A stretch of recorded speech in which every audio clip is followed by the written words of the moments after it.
खबरों की तह तक पहुंचकर बारीकियों को आपके सामने एनालाइज कर हम लेकर आते हैं मिस्टर एनालाइजर। नमस्कार, मैं हूं अजय कुमार। आज पूरे देश को बधाई देनी चाहिए क्योंकि आज देश ने अपने मत को न सिर्फ प्रस्तुत किया है बल्कि यह साबित किया है 4 तारीख के बाद कि आज हमारे देश में जनता को किस तरह की सरकार चाहिए। इसमें किसी को दो राय नहीं होनी चाहिए कि आज प्रधानमंत्री नरेंद्र मोदी की अगुवाई में सरकार बनने को जनता ने हरी झंडी दी है, लेकिन इतना बहुमत भी नहीं दिया कि प्रधानमंत्री नरेंद्र मोदी की अगुवाई में सरकार चले, लेकिन कुछ अंकुश, कुछ सॉफ्ट तरीके से, जिसलिए सबसे पहले आज हम आपके सामने प्रस्तुत करेंगे आखिरकार क्या क्या सॉफ्टनेस अब भारतीय जनता पार्टी की अगुवाई को, सरकार को अब अपने काम करने के तरीके में लाना पड़ेगा, कैसे अपने सहयोगियों को अपने साथ लेकर चलना पड़ेगा और इसकी कीमत क्या होने वाली है। दूसरी बड़ी बात हम आपके सामने करेंगे कि कैसे कयासों के अलावा हर पार्टी ने अपने आप को एक बड़े पैमाने पर प्रस्तुत किया। खास करके जब आप इंडिया गठबंधन की बात करते हैं तो इंडिया गठबंधन ने जो सफलता हासिल की उसमें उसका खुद का कितना रोल है, जनता ने कितना समर्थन दिया और इससे उसको क्या सबक लेना चाहिए। फिर हम बात करेंगे उन दिग्गजों की, वो तमाम लोग जो कि अपने आप में एक इंस्टीट्यूशन बने दिखते थे, लेकिन कहीं उन्हें सफलता मिली, कहीं जनता ने उन्हें नकार दिया। क्या वजह हो सकती है कि जनता ने एस्टैब्लिश्ड लीडर्स को भी किनारे कर दिया। और उसके बाद आखिरी चर्चा आज हमारी इस बात को है कि 2040 के सीटों के साथ, माफ कीजिएगा, 240 सीटों को भारतीय जनता पार्टी के देने के साथ जनता ने बीजेपी को क्या संदेश दिया है। प्रधानमंत्री नरेंद्र मोदी में अपनी आस्था व्यक्त की है, लेकिन भारतीय जनता पार्टी के साथ नाराजगी भी व्यक्त की है। आखिरकार इस पहलू को कैसे देखा जाए और इस बीजेपी इस सबक को सीखकर आगे क्या क्या कर सकती है। तो आइए सबसे पहले बात यह करते हैं कि लोकसभा के परिणाम के बाद भारतीय जनता पार्टी को अब गठबंधन की सरकार चलानी पड़ेगी, और वो इसलिए क्योंकि भारतीय जनता पार्टी के पास 272 सांसदों का समर्थन नहीं है। एनडीए गठबंधन के पास 292 समर्थक हैं सांसदों का, यानी कि 20 के आंकड़े से 2072 के आंकड़े से 20 सीटें ज्यादा हो रही हैं। अब इस गठबंधन ने जो अपना प्रचार किया और जो तमाम चीजें की, उसमें सबसे पहले आपको हम ये एक वीडियो दिखाते हैं। इस वीडियो में आप देखिए कि किस तरह से बैठक हुई आज जो एनडीए गठबंधन की, और उसके साथ साथ इंडिया गठबंधन की जो बैठक है वो भी आपके सामने है। आप देख सकते हैं प्रधानमंत्री नरेंद्र मोदी की अगुवाई में इंडिया गठबंधन की बैठक हुई, जिसमें गठबंधन ने तय किया कि प्रधानमंत्री नरेंद्र मोदी एनडीए गठबंधन के नेता होंगे। सभी गठबंधन के नेताओं ने वहां पर अपने हस्ताक्षर किए, और उसकी दूसरी तरफ इंडिया की गठबंधन की मीटिंग हुई, जिसमें कि राहुल गांधी और प्रियंका गांधी, सोनिया गांधी, तमाम नेता वहां पर मौजूद थे। उसके साथ साथ तमाम घटक दल भी वहां पर थे, और रणनीति इस बात पर बन रही है कि अब किस तरीके से सरकार तो एनडीए की बनेगी, लेकिन इंडिया गठबंधन की भूमिका आने वाले दिनों में क्या होने जा रही है। अब हम बात करते हैं कि जो मौजूदा सरकार है, इस मौजूदा सरकार पर कहां कहां कौन कौन किंग मेकर है। सबसे बड़े किंग मेकर के तौर पर 2 बड़े चेहरे सामने आते हैं, चंद्रबाबू नायडू और नीतीश कुमार। तो पहले जरा हम बात कर लेते हैं चंद्रबाबू नायडू से पहले नीतीश कुमार जी की, क्योंकि यहां पर कहानी में जरा ट्विस्ट था। आज सुबह सुबह जब नीतीश कुमार जी पटना से फ्लाइट पकड़कर एनडीए की बैठक के लिए दिल्ली आ रहे थे, तो उस वक्त हम आपको ये दिखा रहे हैं। अब माफ कीजिएगा, अभी ये तस्वीरें आ रही हैं सीधे विदाई भोज जो होने जा रहा है राष्ट्रपति भवन पर, वहां पर प्रधानमंत्री नरेंद्र मोदी वहां पहुंच रहे हैं, और ये तस्वीरें हमने आपको वहां की दिखाई हैं। राष्ट्रपति भवन में आज विदाई भोज का कार्यक्रम है। चलिए हम आपको अब अपनी स्टोरी पर वापस ले चलते हैं। ये तस्वीर आती रहेंगी, हम गाए बगाए आपको विंडो में दिखाते रहेंगे, जिसके आधार पर आप समझ सकेंगे कि विदाई भोज की तैयारी राष्ट्रपति भवन पर क्या चल रही है। तो अब सबसे पहले देखिए कि जो प्रेशर ग्रुप अपना, उसमें नीतीश कुमार जी आज पटना की जिस फ्लाइट में बैठे थे, उसी में तेजस्वी यादव भी मौजूद थे। वो इंडिया गठबंधन की बैठक में शामिल होने के लिए आ रहे थे। दोनों नेताओं ने अगल बगल, पहले आगे पीछे बैठे थे, फिर फ्लाइट के बीच में अगल बगल बैठे, बातचीत की, और हर किसी की उम्मीदें थी कि पता नहीं क्या खबर निकल कर आने वाली है। जाहिर सी बात है, इसके बाद जो बैठक के बाद, एनडीए के बाद उन्होंने पूरी तरीके से अपना समर्थन अब भारतीय जनता पार्टी और प्रधानमंत्री नरेंद्र मोदी को दे दिया है। लेकिन अब हमें समझना पड़ेगा कि क्या अब कॉन्स्टिट्यूशनल स्टेटस बनता दिखाई दे रहा है इंडिया गठबंधन का। तो सबसे पहले कुछ आंकड़े आपके साथ। भारतीय जनता पार्टी 240 सीटों के साथ सबसे पहले है। उसके बाद टीडीपी के पास 16 सीटें हैं, जेडीयू के पास 12 सीटें हैं, एलजेपी के पास 5 सीटें हैं, रामविलास पासवान एलजेपी जिसके चिराग पासवान मुखिया है। शिवसेना के पास 7 सीटें हैं, जेडीएस को 2 सीटें मिली, एनसीपी को 1 और अन्य के खाते में 9 सीटें जाती हुई दिखाई दी। अब जरा इसमें आप देखिए कि कहां पर आकर हाफ मार्क निकल जाता है। 240 प्लस टीडीपी की 16 प्लस जेडीयू की 12 और एलजेपी की 5। जैसे ही आप इन सभी सीटों को एक साथ कर दें तो 272 का आंकड़ा एनडीए पार कर जाता है। इसके बाद कितनी अतिरिक्त सीटें बचती हैं? शिवसेना की 7, जेडीएस की 2, एनसीपी की 1 और उसके बाद अन्य 9 छोटे छोटे दल। तो जाहिर सी बात है किसी एक बड़े दल के खिसकने से एनडीए गठबंधन को कोई खास फर्क नहीं पड़ता, लेकिन आवश्यक है कि टीडीपी और जेडीयू कम से कम बीजेपी के साथ बने रहें ताकि सरकार स्थिरता से चलती रहे। ऐसे में नीतीश कुमार अपने आप में एक बहुत इंपॉर्टेंट फैक्टर बनते हुए दिखाई देते हैं। अब आइए जरा हम इस पर बात करते हैं कि कैसे समीकरण बैठ रहा है।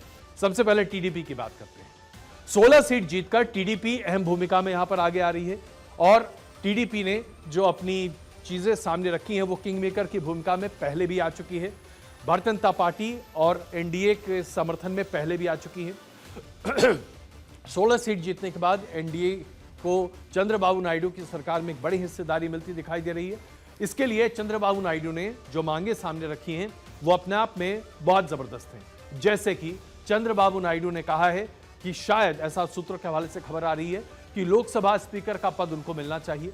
सड़क और परिवहन मंत्रालय, जल शक्ति मंत्रालय, शहरी विकास मंत्रालय, स्वास्थ्य, शिक्षा और वित्त मंत्रालय, इनमें से कोई एक। ये तमाम ऐसी चीजें हैं जो कि चंद्रबाबू नायडू मांग सकते हैं, जिसके बारे में अभी चर्चा बड़ी होती दिखाई दे रही है। उसके बाद पीएमएलए के तहत अभी पिछले ही साल जेल की हवा खा चुके हैं चंद्रबाबू नायडू। मुख्यमंत्री का पद उन्हें मिल सकता है और मिलने की पूरी गुंजाइश है, जो कि अब होता हुआ दिखाई दे रहा है आंध्र प्रदेश में। लेकिन पीएमएलए केस में भी राहत की उम्मीद चंद्रबाबू नायडू जरूर करेंगे। ऐसे में इस बात से इनकार नहीं किया जा सकता कि चंद्रबाबू नायडू, जो कि राजनीति में जबरदस्त एक अपनी पकड़ रखते हैं, अगर देखा जाए तो प्रधानमंत्री नरेंद्र मोदी से भी मुख्यमंत्री के तौर पर वो ज्यादा सीनियर मंत्री हैं। जाहिर सी बात है उनके पास राजनीति और गठबंधन की राजनीति का एक जबरदस्त अनुभव है और ऐसे में चंद्रबाबू नायडू एक बार्गेनिंग चिप पर सामने है। दूसरे बड़े बार्गेनिंग चिप नीतीश कुमार, जिसकी चर्चा अभी मैं कर रहा था। नीतीश कुमार को पलटू राम के तौर पर हमने लगातार देखा है, लेकिन उन्होंने स्पष्ट तौर से कहा है चुनाव के पहले भी और चुनाव के बाद भी कि वो एनडीए गठबंधन के साथ ही बने रहेंगे। नीतीश कुमार ने आज क्या कहा, पहले ये देख लीजिए।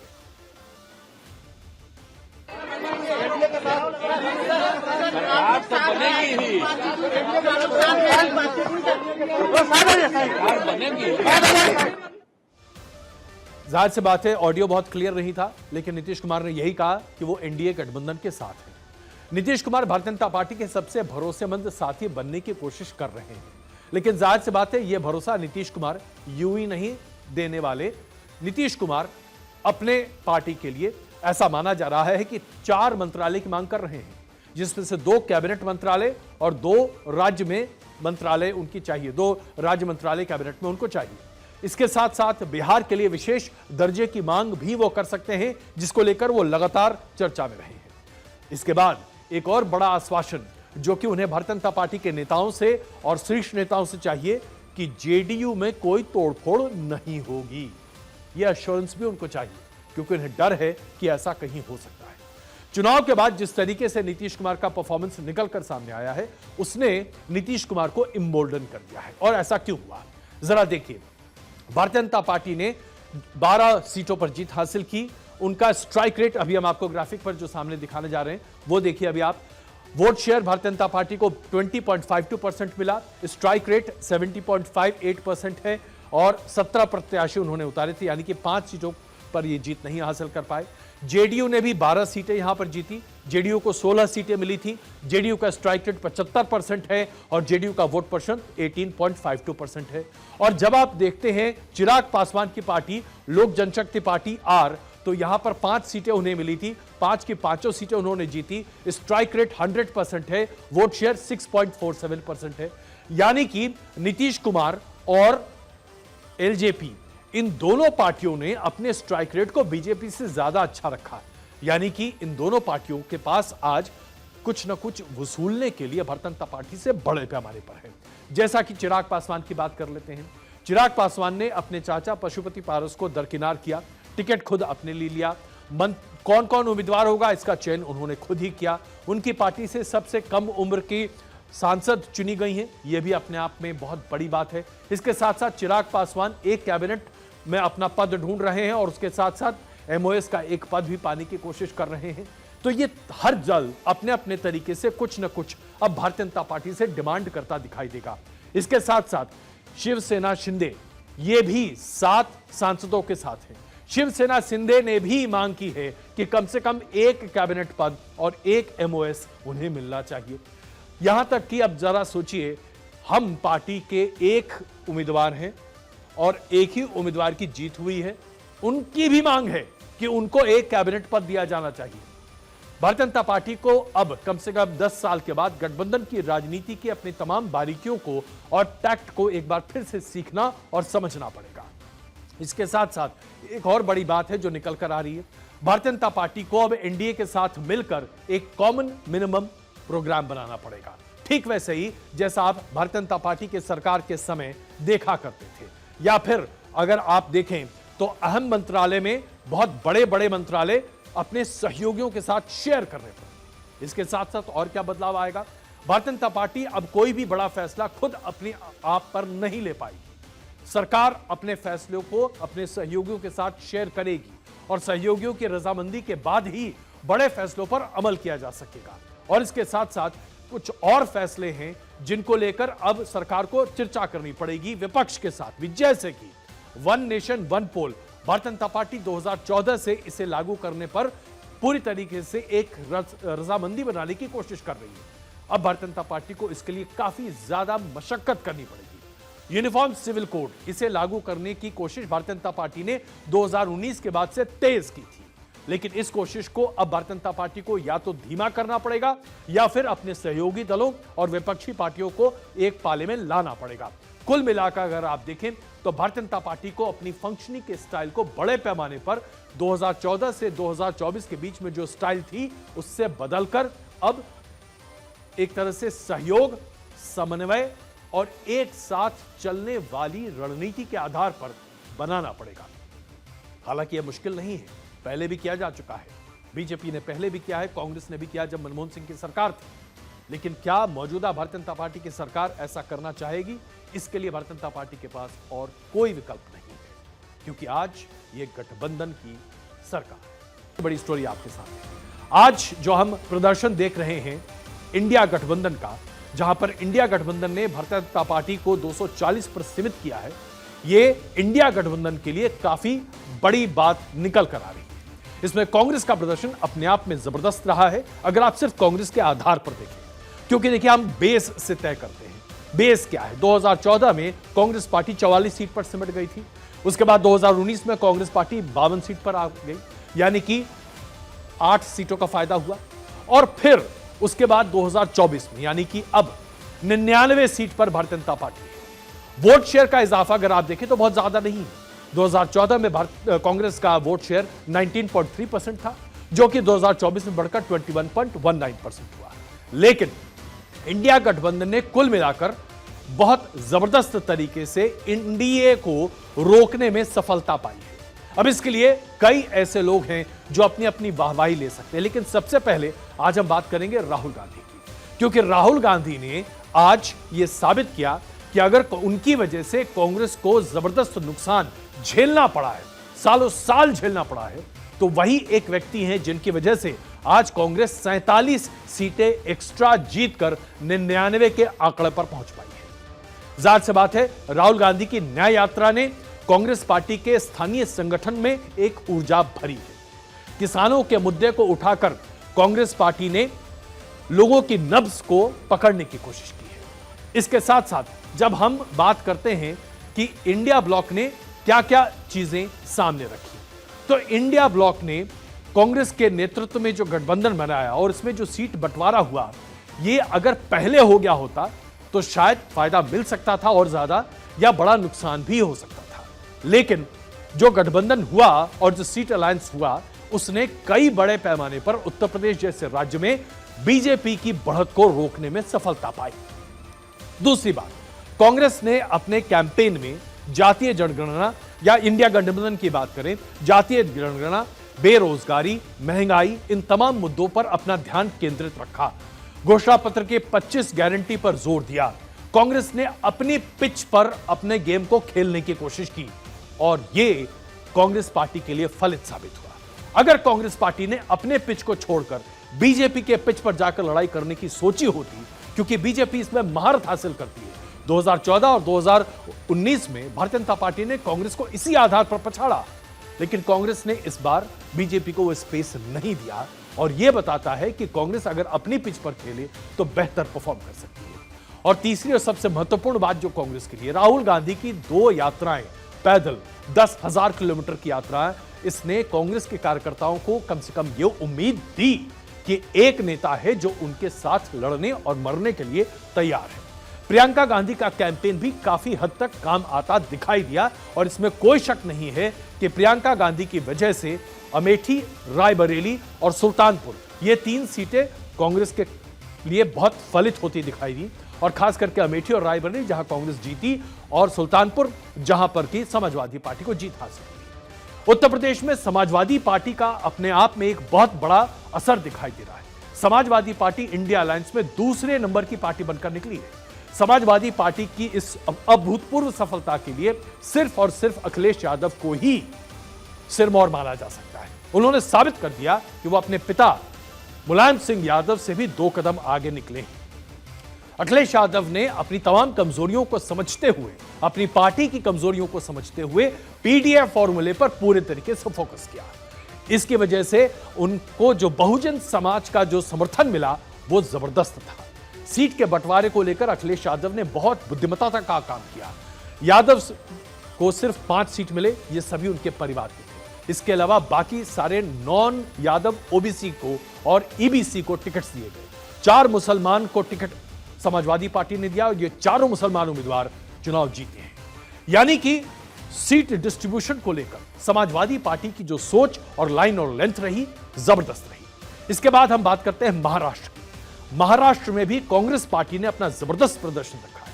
कांग्रेस पार्टी एक तरह से पुनर्जीवित होने के रास्ते पर आज महाराष्ट्र में दिखाई दे रही है। 13 सीटों को कांग्रेस पार्टी ने जीता है, 76% वोट शेयर के आधार पर, स्ट्राइक रेट के आधार पर। भारतीय जनता पार्टी की जो तोड़फोड़ की राजनीति रही महाराष्ट्र में, यह राजनीति महाराष्ट्र के लोगों ने पसंद नहीं की। इस बात को भारतीय जनता पार्टी को समझना पड़ेगा। तोड़फोड़ की राजनीति गोवा में चली, वहां भी नहीं चल पाई ठीक से। गोवा के बाद आपने महाराष्ट्र में से बड़े पैमाने पर देखा, नहीं चल पाई ठीक से। यानी कि अब भारतीय जनता पार्टी को इस पर विचार करना पड़ेगा कि जब जनमत है तो उसको स्वीकार करना आवश्यक है। सहानुभूति उद्धव ठाकरे और शरद पवार के पास रही और इन दोनों पार्टियों ने अपने टूटे हुए दलों के मुकाबले कहीं बेहतर प्रदर्शन किया। जो तमाम कांग्रेस के नेता बीजेपी के शरण में गए थे, उन सबों ने अपने अपनी जगहों पर या तो अंडर परफॉर्म किया या उनकी सीट पर बीजेपी का सुपड़ा साफ हो गया। मराठा आंदोलन, किसान की नाराजगी और उसके साथ साथ आरक्षण पर हो रहे सवाल और संविधान, ये मुद्दे बहुत भारी रहे भारतीय जनता पार्टी के लिए महाराष्ट्र में। यह सबक सीखने की बात है भारतीय जनता पार्टी को महाराष्ट्र के लिए। और चलते चलते बस 1 मिनट में दीदी की बात कर लेते हैं। पश्चिम बंगाल में ममता बनर्जी ने यह साबित कर दिया कि एक रीजनल पार्टी के साथ जब भारतीय जनता पार्टी का मुकाबला होता है तो भारतीय जनता पार्टी वहां रीजनल पार्टी के सामने खड़ी नहीं हो सकती। 1 बार नहीं, 2 बार नहीं, बल्कि 3 बार ममता बनर्जी ने यह साबित किया कि पश्चिम बंगाल में उनकी तूती बोलती है। उन्होंने भारतीय जनता पार्टी के बढ़ते वोट शेयर पर न सिर्फ नकेल कसी बल्कि उनकी सीटें भी कम कराई। कुल मिलाकर देखा जाए तो टीएमसी ने यह साबित किया कि आज खेला हो बे जो एक स्लोगन है, इसकी महारत सिर्फ और सिर्फ ममता बनर्जी को हासिल है। संदेश खाली का इतना बड़ा मुद्दा उठा, यह पूरा का पूरा मुद्दा संदेश खाली वाली सीट पर बीजेपी के लिए उल्टा साबित हुआ। पात्रा जो कि भारतीय जनता पार्टी के उम्मीदवार वहां से थी, पूरे तरीके से बुरे तरीके से हार गई। इसके साथ साथ अगर आप ममता बनर्जी की पूरी स्ट्रैटेजी देखें तो यह साबित करता है कि भारतीय जनता पार्टी बंगाल के जनता की नब्ज को अभी भी नहीं पकड़ पा रही है और भारतीय जनता पार्टी को स्थानीय नेताओं पर भरोसा करना पड़ेगा। बाहर से लाए गए नेता भारतीय जनता पार्टी को वहां पर अपना वर्चस्व नहीं दे सकते और भारतीय जनता पार्टी के जो पुराने नेता बंगाल में रहे हैं उनके ऊपर बाहर से लाए गए नेताओं को थोपना भारतीय जनता पार्टी के लिए बहुत भारी पड़ा है। तो ये तमाम सीख है जो कि इंडिया अलायंस के जीत से भारतीय जनता पार्टी ले सकती है। लेकिन सबसे बड़ी बात यह है कि इंडिया अलायंस को एक ऐसा बहुमत जो जनता ने दिया जिससे वो सशक्त विपक्ष के तौर पर काम कर सके, ये हमारे भारतीय लोकतंत्र की सबसे बड़ी खूबसूरती है। हम एक लास्ट सेंटेंस में आपको कंक्लूड करता हूं, कम से कम इन दो स्टोरीज को लेकर। देखिए, हम सब जानते हैं जब भी आप कभी मोहब्बत करते हैं, दिल का मामला जब होता है तो आप अति विश्वास में अपना सब कुछ दूसरे को सौंप देते हैं। लेकिन जब आपको लगता है कि दूसरा आपके अति विश्वास को पूरे तरीके से पालन नहीं कर पा रहा, तो धीरे धीरे आप उसके अधिकार को कम कर देते हैं। सहयोगी आज भी रहते हैं, साथ साथ आज भी चलते हैं, दो पहियों के साथ पटरी पर चलते हैं, लेकिन कंट्रोल अपने पास रखते हैं, अपना इंडिविजुअल स्पेस चाहते हैं। जनता ने आज यही कहा है। प्रधानमंत्री नरेंद्र मोदी पर भरोसा है। बीजेपी को हम सत्ता देना चाहते हैं लेकिन मेजॉरिटी नहीं देना चाहते। विपक्ष को हम ऑल्टरनेटिव नहीं मानते हैं लेकिन विपक्ष को कमजोर भी नहीं करना चाहते। यह मोहब्बत है साथ जनता की, इसे स्वीकार करना ही पड़ेगा। 2024 के लोकसभा के चुनाव को समझने के लिए एक और पैमाना है और यह पैमाना मैं अब आपके सामने प्रस्तुत कर रहा हूं। हम कुछ हाई प्रोफाइल नेता और उनकी सीट्स की चर्चा करेंगे और इन नेताओं और सीट्स की चर्चा के जरिए आपको यह बताने की कोशिश करेंगे कि जनता ने संदेश क्या देने की कोशिश की है। देखिए, इसमें किसी भी तरीके से आप इसे अन्यथा मत समझें। न तो हम किसी नेता की कार्यकुशलता और कार्यक्षमता या उनके आकलन पर सवाल उठा रहे हैं और ना ही किसी नेता की वाहवाही या जनता के द्वारा स्वीकार्यता को बढ़ा चढ़ाकर प्रस्तुत कर रहे हैं। लेकिन इन सीट्स और इन नेताओं के जरिए हम आपके सामने पूरे भारत की तस्वीर रखने जा रहे हैं। सबसे पहले हम बात करना चाहते हैं अमेठी सीट की। आप कहेंगे अमेठी क्यों चुना? देखिए, अमेठी चुनने का सबसे बड़ा वजह यह है, एक ऐसी सीट जिस पर हर तरह का वाक्य युद्ध हुआ। कहा गया कि राहुल गांधी सीट छोड़कर भाग गए, भगोड़े, किसी तरीके से राहुल गांधी यहां खड़े नहीं हो सकते। राहुल गांधी यहां से नहीं खड़े हुए, लेकिन कांग्रेस ने इस सीट से केएल शर्मा को उम्मीदवार के तौर पर रखा। केएल शर्मा न सिर्फ गांधी परिवार के विश्वास प्राप्त हैं, बल्कि जमीन से जुड़े हुए नेता हैं। एक ऐसे व्यक्ति जिनके हंसमुख चेहरे को अमेठी के हर व्यक्ति ने जाना और पहचाना। ऐसा नहीं है कि स्मृति ईरानी ने अमेठी में काम नहीं किया, साहब जबरदस्त काम किया। 2014 में उन्हें जीत नहीं मिली, 2019 में उन्हें जीत मिली और जीत मिलने के बाद भी वो लगातार अमेठी जाती नहीं, काम करती रही। लेकिन इसके बावजूद एक इनएक्सेसिबिलिटी, उन तक पहुंचने का एक जो खाई होती है जनता और उनके बीच में, यह खाई बड़ी बनी रही और इस खाई की वजह से स्मृति ईरानी की तमाम अच्छाइयां एक तरफ और यह खाई एक तरफ दिखा। और यही वजह है कि एक जमीन से जुड़े नेता को, एक ऐसे व्यक्ति को जिसने कभी चुनाव में कदम नहीं रखा लेकिन चुनाव मैनेजर के तौर पर काम किया, अमेठी की जनता ने वोट दिया। जाहिर सी बात है, इसमें सेंटिमेंट्स की बात भी है, लेकिन यह सेंटिमेंट से कहीं ज्यादा जुड़ा एक मसला था जो अमेठी के तमाम मतदाताओं ने स्पष्ट तौर से कहा। उनका कहना था कि केएल शर्मा एक ऐसे व्यक्ति हैं जिनके पास आप कभी भी फोन करो वो उपलब्ध है, कभी भी बुलाओ वो आते हैं। देखिए, बहुत बड़ा संदेश है जो देश की जनता ने हमारे तमाम राजनेताओं को दिया है साहब। आज जनता ऐसे नेताओं को चाहती है जो उनके दुख सुख में उनके पास रहें, एक्सेसिबल रहें। ऐसा न हो कि जनता नेता तक पहुंच ना पाए। और यह संदेश जो आज अमेठी से निकला है, यह बहुत बड़ा संदेश है। इसके साथ साथ उत्तर प्रदेश की एक और सीट पर चर्चा करते हैं, यह है मेरठ। मेरठ से ऐसा लग रहा था कि किसी भी कीमत पर अरुण गोविल शायद चुनाव जीत नहीं पाएंगे। स्थानीय लोग भी कह रहे थे अरे बहुत मुश्किल है। वो खुद भी अपने मतदान के बाद ऐसे गायब हुए कि कोई उन्हें वहां देख नहीं पाया दोबारा।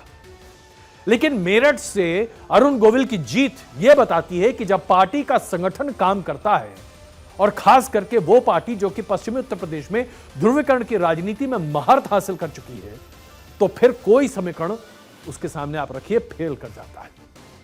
और यहां पर इस सीट ने एक और बात सामने रखी, आरएलडी को अपने साथ रखना बहुत फायदेमंद का सौदा साबित हुआ। यानी कि गठबंधन की राजनीति, जमीनी हकीकत की समझ और कार्यकर्ताओं का समर्थन, यह है जिसकी वजह से कोई नेता जीतता है।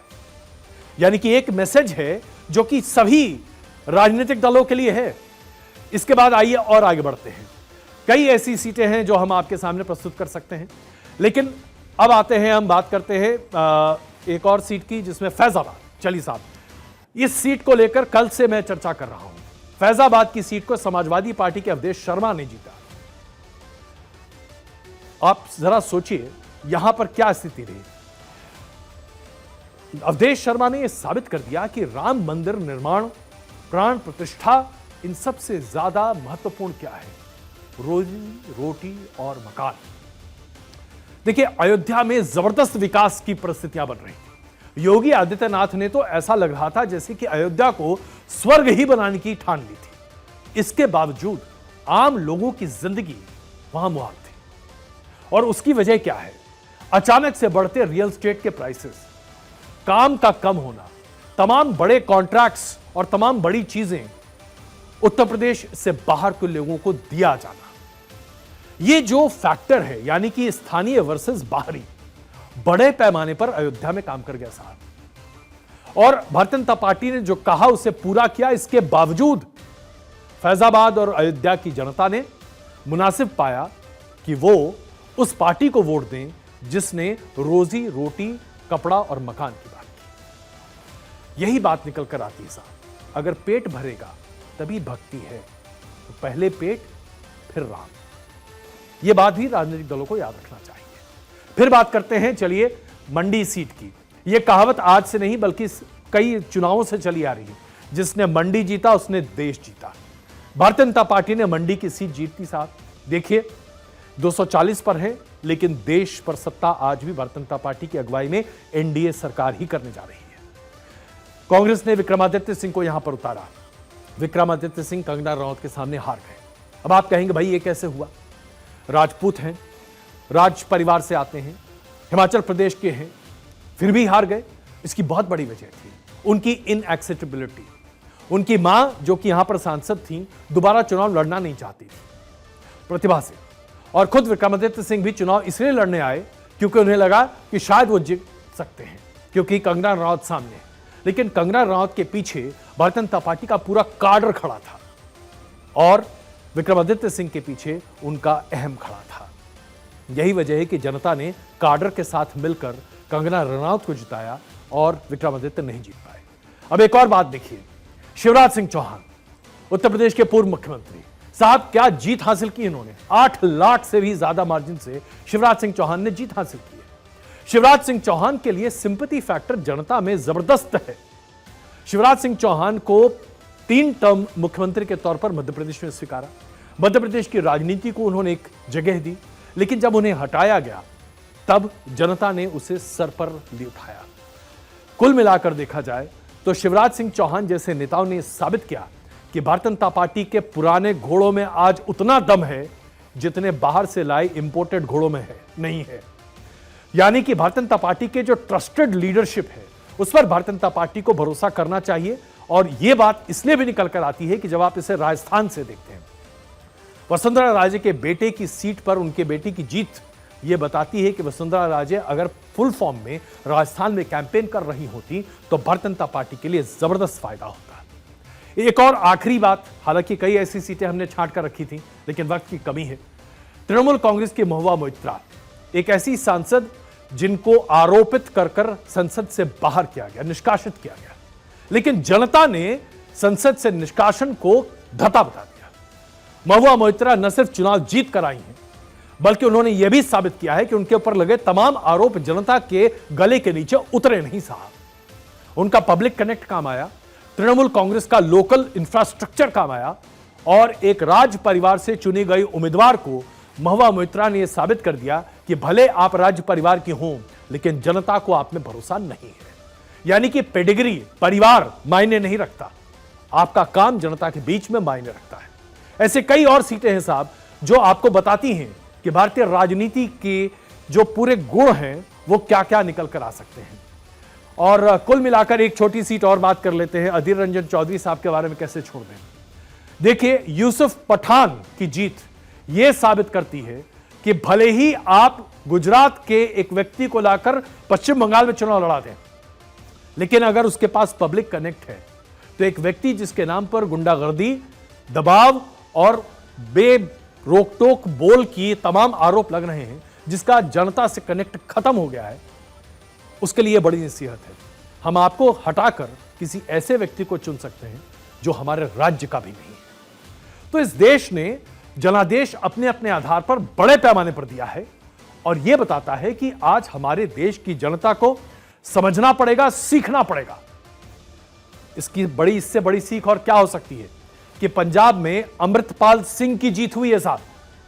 आप जरा सोचिए, असम की जेल में बंद हैं, 11 मामले एनएसए के लगे हुए हैं, उनके परिवार ने कैंपेन किया है, लेकिन पंथक राजनीति आज पंजाब में चरम पर है। जिस राजनीति को लेकर आम आदमी पार्टी अपने आप को राज्य स्तर पर स्थापित कर रही थी, वो आम आदमी पार्टी के हाथों से खिसक कर, अकाली दल के हाथों से खिसक कर ऐसे नेताओं के पास पहुंच रही है जिससे जनता आइडेंटिफाई करती है। जाहिर सी बात है, आज जनता का कनेक्ट अपने आप में महत्वपूर्ण है। आप क्या हैं यह मायने नहीं रखता, आप क्या जनता के लिए कर सकते हैं यह मायने रखता है। कुल मिलाकर देखा जाए तो अब हमारी आखिरी स्टोरी का वक्त आ गया है। हालांकि वक्त बहुत कम बचा है, बहुत संक्षेप में मैं आपके सामने कुछ तथ्य प्रस्तुत कर रहा हूं। भारतीय जनता पार्टी ने 400 पार का नारा दिया है। जाहिर सी बात ही एक ऐसा आंकड़ा था जिसे भारतीय जनता पार्टी एनडीए के साथ मिलकर पाना चाहती थी, ताकि एक ऐसा जनादेश मिले ताकि निर्णायक तरीके से देश को आगे लेकर चला जाए। क्या इस नारे ने भारतीय जनता पार्टी को नुकसान पहुंचाया? इस पर हम चर्चा करने जा रहे हैं। भारतीय जनता पार्टी ने जिस तरीके से अलग अलग क्षेत्रों में अपना प्रदर्शन दिया, यह सोचने वाली बात है। सबसे पहले हम पूर्वी हिस्सों की बात करते हैं। बिहार में भारतीय जनता पार्टी ने 2019 में 17 सीटें जीती थी, आज 12 मिली। झारखंड में 11 सीटें जीती थी, आज 8 मिली। उड़ीसा में 9 सीटें जीती थी, 20 मिली। पश्चिम बंगाल में 18 सीटें जीती थी, 12 मिली। यानी कि भारतीय जनता पार्टी को 55 सीटें जो 2019 में मिली थी, उससे 3 सीटें कम 2024 में। अब इसका क्या मतलब है? सीधे तौर पर इसका एक बड़ा मतलब यह निकल कर आता है कि जहां जहां आप रीजनल पार्टी के खिलाफ बड़े पैमाने पर खड़े होंगे, वहां पर भारतीय जनता पार्टी और रीजनल पार्टी के बीच में अगर सीधा मुकाबला है तो भारतीय जनता पार्टी को हार का सामना करना पड़ता है। एक अपवाद के तौर पर उड़ीसा निकला, जहां पर बीजेडी के मुकाबले भारतीय जनता पार्टी ने बीजेडी के पतन को पूरे तरीके से खत्म करने के साथ ही अपने एकाधिकार को स्थापित किया।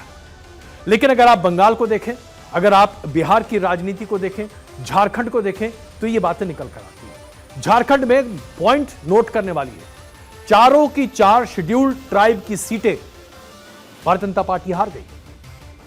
यानी कि हेमंत सोरेन के खिलाफ जो केंद्र सरकार की तरफ से ईडी की जो कार्रवाई चल रही, उसके लिए भारतीय जनता पार्टी को शेड्यूल्ड ट्राइब्स ने जिम्मेदार माना और एक सिंपैथी फैक्टर बड़े पैमाने पर रहा। तो यह बताता है कि कैसे भारतीय जनता पार्टी को समझना चाहिए। आइए अब बात करते हैं उत्तर प्रदेश की।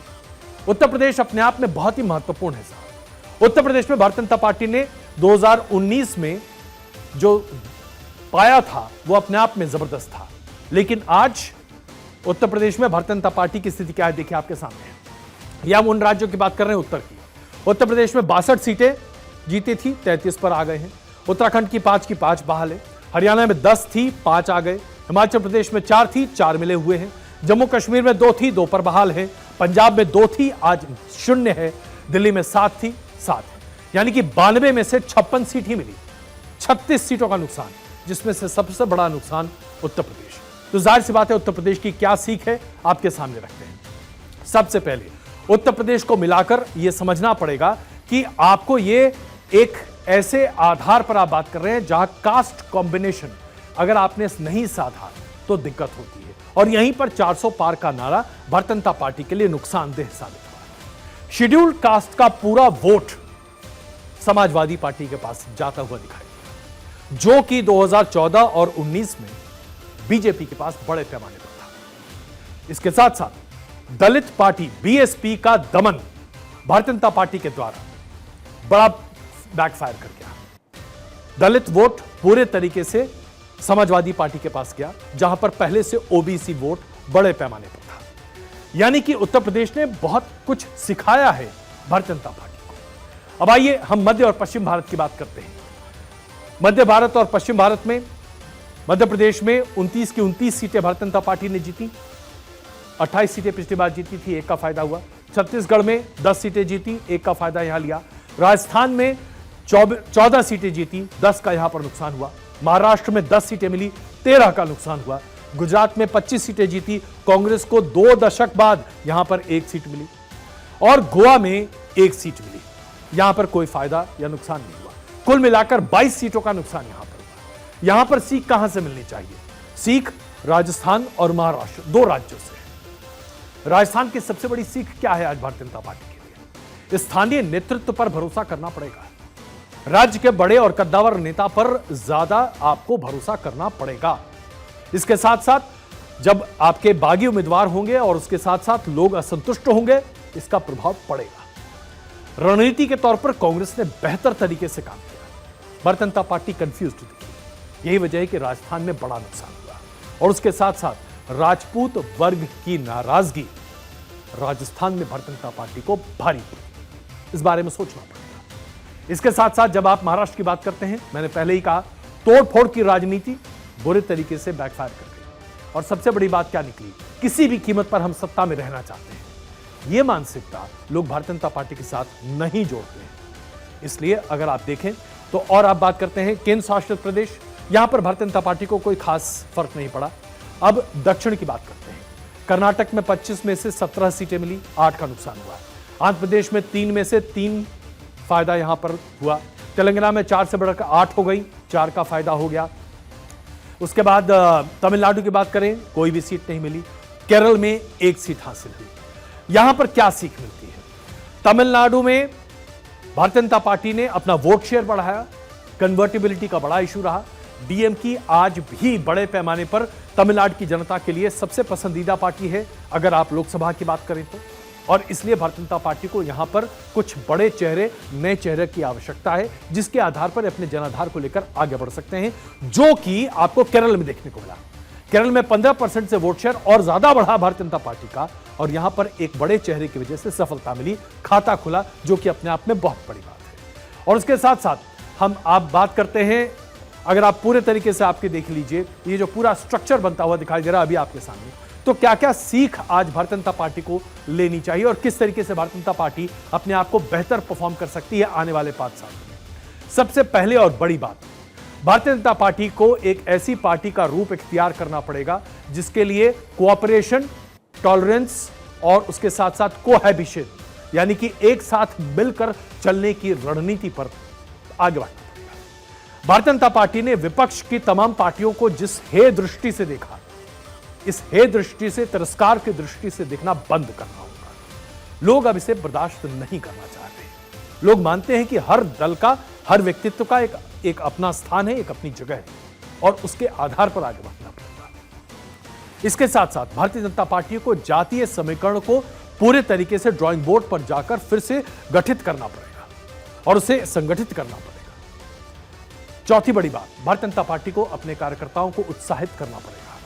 घर पर बैठकर कार्यकर्ता 400 पार के सपने नहीं देख सकते। इसके साथ साथ संघ परिवार के कार्यकर्ताओं और भारतीय जनता पार्टी के कार्यकर्ताओं में तालमेल को बढ़ाना पड़ेगा। और एक आखिरी सीख जो कि भारतीय जनता पार्टी इस चुनाव से ले सकती है, भारतीय जनता पार्टी विकास के रास्ते पर तो आगे चलने के लिए सीधे चले, बहुत अच्छा है, लेकिन मटन, मछली, मुसलमान, इस तरह की बातों से अब शायद जनता बहुत भारतीय जनता पार्टी से उपेक्षा नहीं रखती। भारतीय जनता पार्टी ने विकास का जो प्लैंक रखा, वो अपने आप में पूरे देश के लिए ऊर्जा भरने के लिए काफी है। 2014, 2019 भारतीय जनता पार्टी के लिए इससे बेहतर बातें नहीं निकल कर आ सकती।